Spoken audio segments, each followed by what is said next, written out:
We'll start with number 3. Carol Karyotis.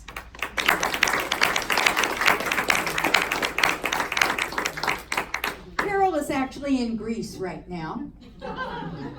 So, but we're only going to read the top winner. If anybody cares to read their stories after the contest, we are going to give a little mic time for people to read their stories. Her story is called Ecolette, and it's about outdoor toilets. So maybe we'll get permission to print that one in the newsletter. Second place is taken by Larry Brown with his story Wings. First place, I know you've been waiting, was written by Alice Nathan.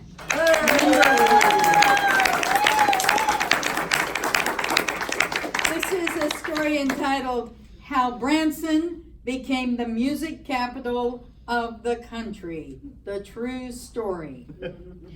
Now, we'd like everybody to, Larry and Alice to come up because we have your prizes, but then Alice is going to read her story.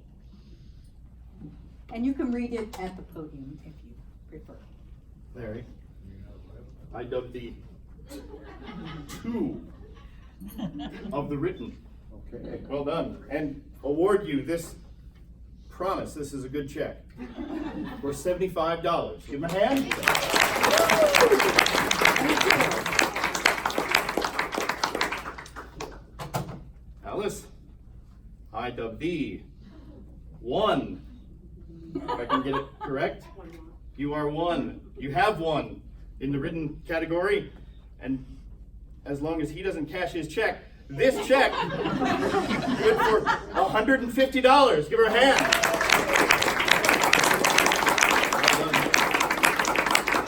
And I'd like to thank Ken for doing that. Ken actually was the winner of the oral storytelling liars contest last year in Kansas City. He also produces our newsletter, which you really need to read. It's wonderful. All right, Alice, are you ready to read your story? Yeah. I have a copy here, unless you have your own. All right, do you want this or that? We have a mistake. Oh, no. Oh, yes. What? Oh. Because somebody had it on the back of the medals what they were for. We'll flip them out. You guys got the Oh, you got the orals instead of the written. It says spoken word on the back. Wear the number 1. Still 1. Yeah. Wear the number 1 and just swap it out. We'll swap it out after. All right. All right, let's settle back and listen to Alice's story.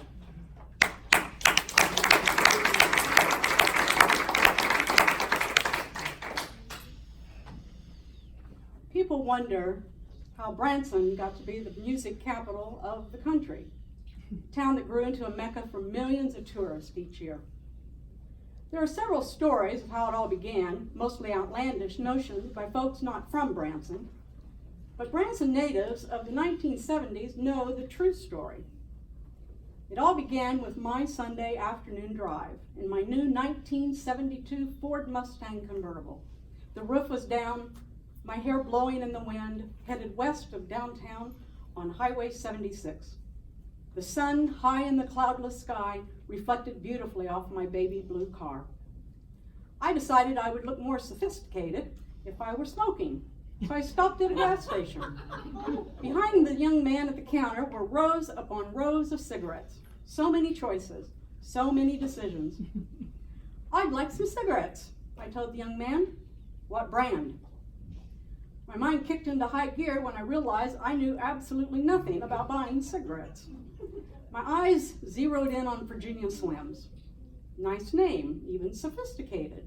So I replied, I'd like some Virginia Slims. Menthol or regular? What in the world did that mean? Menthol, I reckon. soft side or box? Do the questions ever end? I wanted to scream that I didn't care. I just wanted to buy cigarettes, but one cannot look cool while screaming at a young man behind the counter, so I said, box. Well, do you want just one or a whole carton? Just one. I paid the young man and grabbed a free box of matches stacked beside the cash register on my way back to my shiny blue car. I lit my first cigarette, threw the car into gear, and continued my drive on West Highway 76. I was cruising along, puffing on that cigarette and feeling quite sophisticated and sporty. Nothing says sophistication like a lady driving a blue Ford Mustang convertible with the wind blowing through her hair and a cigarette dangling from her lips. Yes, I was thinking mighty high of myself right then, not realizing I was about to be a supreme example of the Ozark saying, she thinks she's hot snot on a silver platter, but she ain't nothing but a cold booger on a paper plate. I struck another match to light a second cigarette when the car in front of me suddenly swerved. This distraction caused me to miss the cigarette and stick the burning match up my nose, singeing the nose hair. That's why I didn't notice the bags of shredded paper falling out the back of the truck ahead. Without time to swerve, I hit the bags head on. When I didn't see any in the rearview mirror, I realized they must be stuck under the car. I panicked when I saw smoke beginning to rise from under the hood. My panic turned into full-throttle terror when flames came shooting out. That's when I lost control of my pretty blue Ford Mustang convertible. I tightly held the steering wheel as the car veered off the side of the road and jumped a ditch, my hair blowing in the wind. Flying through the air with the greatest of ease, no, terror, I saw before me Billy Bob Joe Jack's fireworks stand. I quickly surmised that the prudent thing to do at that moment was to jump from the car, in the same spirit as a pilot ejecting his crashing plane. I successfully exited the flying, burning car and saw it smash into the fireworks stand. This, of course, would not end well. The explosion of fireworks was spectacular. The loud pop, pop, popping, the sparklers sparkling, the cherry bombs bombing, then the rocket's red glare bursting in air. If only the big one, the 24-inch Thunderbird rocket, hadn't taken off for what would surely be an even more spectacular sight. About this time, Grandpa was exiting their outhouse. He had unwisely eaten a third bowl of Grandma's beans and prize-winning cornbread. His activity in the outhouse resulted in a nice pocket of methane gas that just sat there waiting for detonation. Sure enough, that Thunderbird rocket was headed right for the outhouse. The explosion lifted the outhouse into the air, and I watched in disbelief as the flaming outhouse, now a 7-foot-tall rocket, soared through the air, passing over the trees, and then began its inevitable downward arc. It, of course, fell through the roof of the Holy Smoke Charcoal Factory. The Holy Smoke Charcoal Factory covered 2.5 acres and held over 7 million bags of briquettes. The building was gone by the time the Branson Volunteer Fire Department arrived. The fire chief decided that the best course of action was inaction at this point. Just let the briquettes burn themselves out. You've heard the saying, if life gives you lemons, make lemonade. So the city leaders decided to turn the 2.5 acres into a gigantic barbecue grill for the entire community to enjoy. Now, Sam Summers lived about 5 miles out in the country, and his neighbor Floyd had a pig farm. Floyd didn't keep his fences up, so those pigs kept getting out and rooting up Sam's yard off and on for about a week. Sam complained to the county prosecutor, but learned his only legal course was to hold the pigs on his property until the dispute could be settled in court. However, Sam would be legally responsible for each pig while awaiting his day in court. Sam came up with a more practical and quicker solution. The next time Floyd's pigs got out, Sam would shoot them.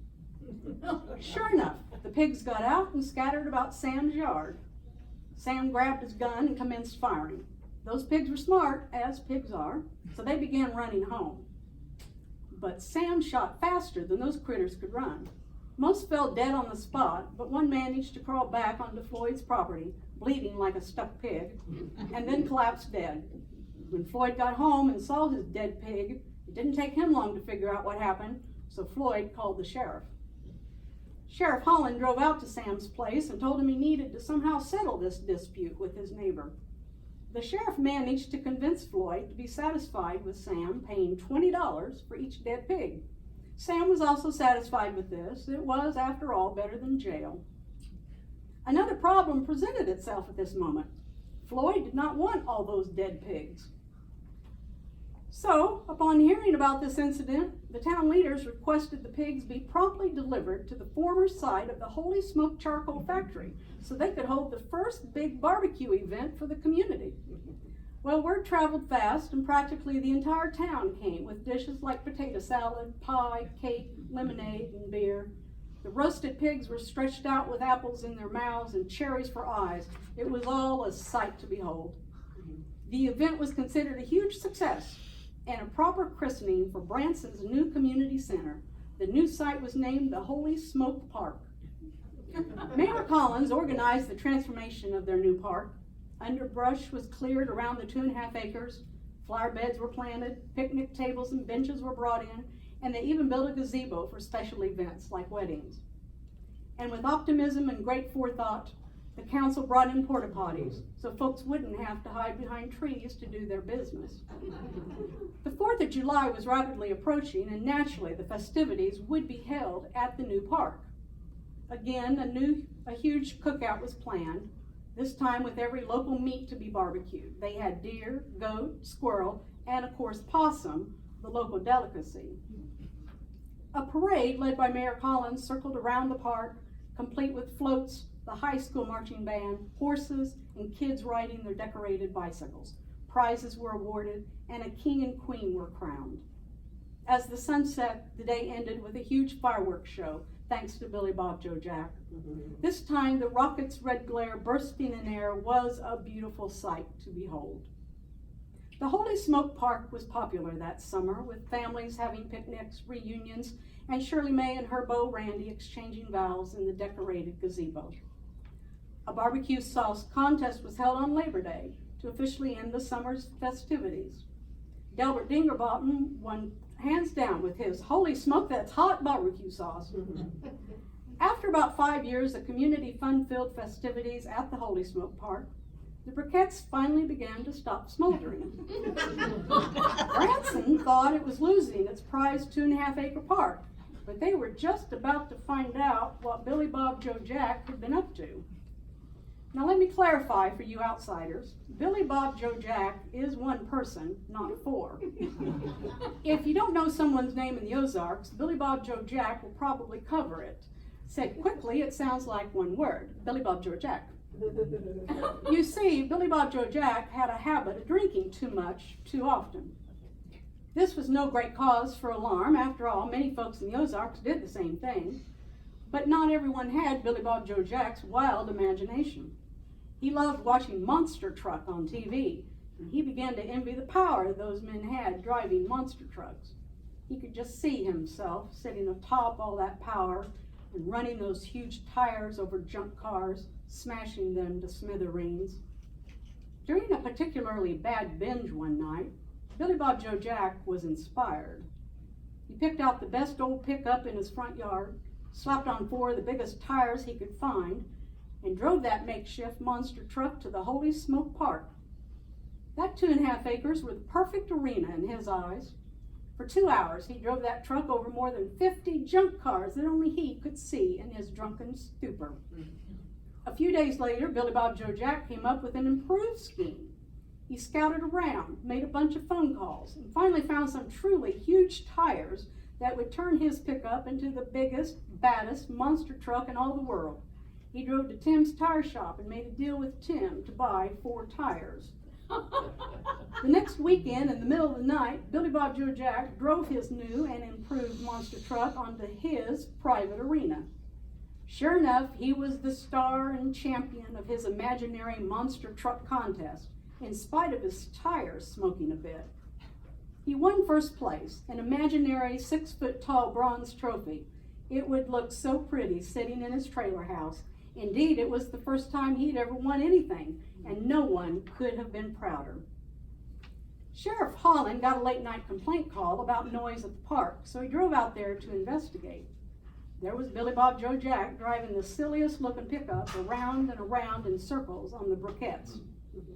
As the sheriff approached, he noticed something shiny on the ground. He picked up a stone of some sort that just seemed to shine so bright and pretty. Sticking it in his pocket, he arrested Billy Bob Joe Jack for driving while intoxicated. The next day, Sheriff Holland pulled that shiny stone out of his pants pocket and looked at it very closely. I wonder if there might be more of these at that park, he said to himself. So he drove out there to look. Sure enough, as he walked over the 2.5 acres, he found hundreds, maybe even thousands of stones reflecting the sunlight in every direction. He gathered up a whole handful and headed to the high school to show them to the chemistry teacher, Mr. Gooch. "Where did you say you found these?" asked Mr. Gooch as he slowly turned a stone over and over, eyeing it very closely. "Out at the Holy Smoke Park," said the sheriff. "You say there's more of these out there? Just how many more?" "Well, it looked like the whole park was sparkling with them." After intense inspection and consulting a couple of textbooks, Mr. Gooch proclaimed, "I do believe these are diamonds." "What do you mean, diamonds?" "That's exactly what I'm saying. These are diamonds. I'm sure of it." "But how could that be? I found them amongst those smoldering briquettes." "Well, that explains it."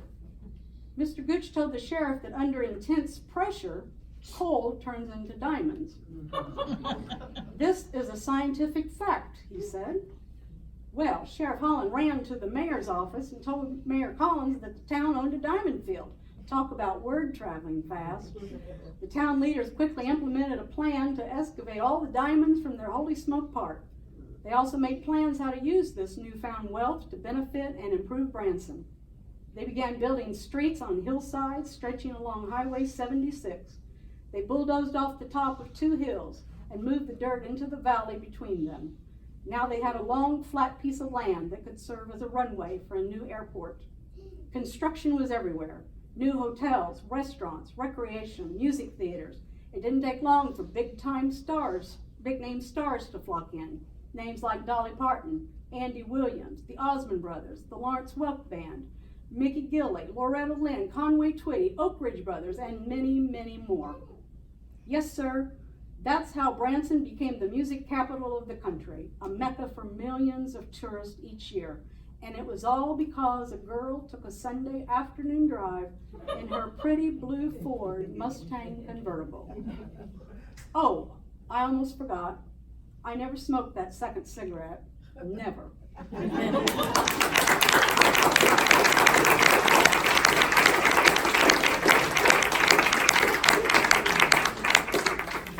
I see the judges are back. Do we have? I have it. I know it got warm on your body there, didn't it? That award. You hate to take it away, don't you? I do. Do we have a list? We do. We And you do. should know that the list was delivered by Price Waterhouse just moments ago. Totally safe, no one knows but me and the judges and everybody who's standing in the back. And everybody who's standing in the back. Oh, Rachel doesn't know. All Most right. everybody. Do we have a drum roll? Yeah, they'll give you one. Come on, everybody. All right. For the 3rd place in the oral category of the Liars Contest, Don't make her growl. Larry Brown.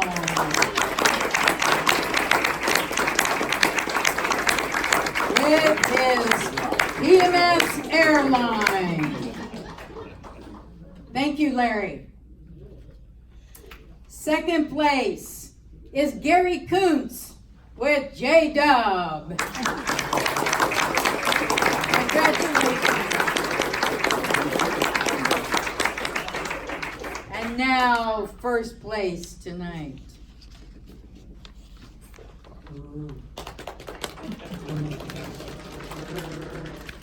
Is Rich White.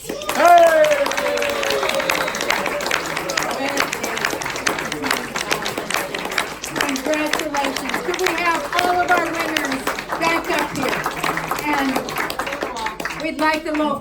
up with all of the oral and all of the winners, and then we'll have all of the contestants who are here. So first, all of the winners, written and oral, and you're going to take some pictures. I will take some right? pictures. Good. Yay! Hey, right up in front of Missouri Storytelling, if you would. With your medals on. Gary, put your medal on. Close, close.